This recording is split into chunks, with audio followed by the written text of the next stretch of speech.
Let's talk about Elvis. First off, I'll say Moulin Rouge, which was also directed by Baz Luhrmann, is one of the best movies ever made.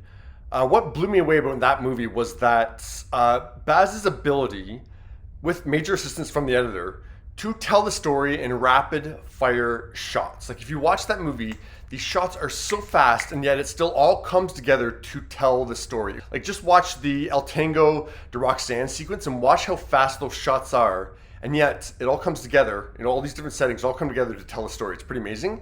And that's the style that dominates Elvis for the first 90 minutes. I was amazed how Baz was able to cover all these significant milestones in Elvis's life, but almost do it in montage form. Like he just kept moving from this event to this event, and then it's still all registered to tell the story of Elvis. While it could have come across as pure style over substance, that substance was so rooted in reality and emotion that it worked. It wasn't lost in the style. Now, one of the coolest aspects I thought was Elvis's music. Baz always does music amazingly, like with The Great Gatsby. And what I loved about this was that it's not like Elvis's music is just played on the soundtrack. His vocals are split up and they're kind of just popped in there every once in a while throughout the story. Like it's all in service of the story. And the music is also manipulated with a current hip hop sound. So yeah, it's really cool how they use his vocals just to kind of sprinkle throughout the story. And so the aspect of Elvis's life that he was very much influenced by black music is acknowledged. There's not really a conclusion made about that influence, but it simply showed that Elvis grew up around black music and was influenced by it and, was around a lot of black artists. So I think it leaves it up to the viewer to decide, if Elvis was in the wrong or if he stole anything from the black community in terms of his music. But yeah, the film I like that it very much acknowledged that, he's very much influenced by the black community. Let's talk about Tom Hanks' performance. I loved it. I know a lot of people on Twitter, shockingly, good old Twitter, are kind of like poking fun at it with his, kind of offbeat accent. But I mean, that's what the Colonel was. I was surprised at how big Tom's role was. Like I thought it'd be a little bit more supporting, but no, Colonel Parker is really co-billing here. Like he has a huge role. I really liked Tom's performance. Is it his best performance ever? No, but I think it's a fantastic one. Another one to add to his crazy filmography.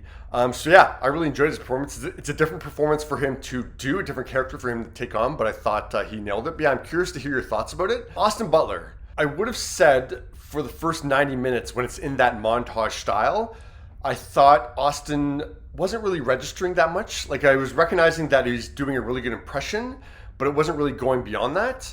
But then in the last hour, the movie really slows down, and that's a great thing for Austin because he really gets to shine. There were points that I forgot I was watching an actor and I thought I was watching Elvis Presley. It's pretty incredible.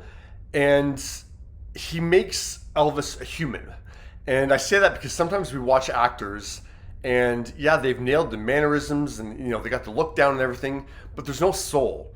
But Austin manages to have a soul in this. It's incredible. It's an Oscar-worthy performance. In terms of the movie, that last hour, when it does slow down, I thought it lost a lot of energy and I really started to get bored. I thought it went on too long. So even though it lets Austin shine in that final hour, the movie really suffers. But on the whole, this is a very impressive movie, especially because it is such a high-profile material to take on that could have gone very wrong. We know that Elvis' family has approved of this movie, and Priscilla Presley's blown away by Austin Butler-ness. So I enjoyed Elvis. I'm going to give it a B+. But I'm very curious to hear your thoughts and also what your thoughts are about Austin and Tom Hanks' performance.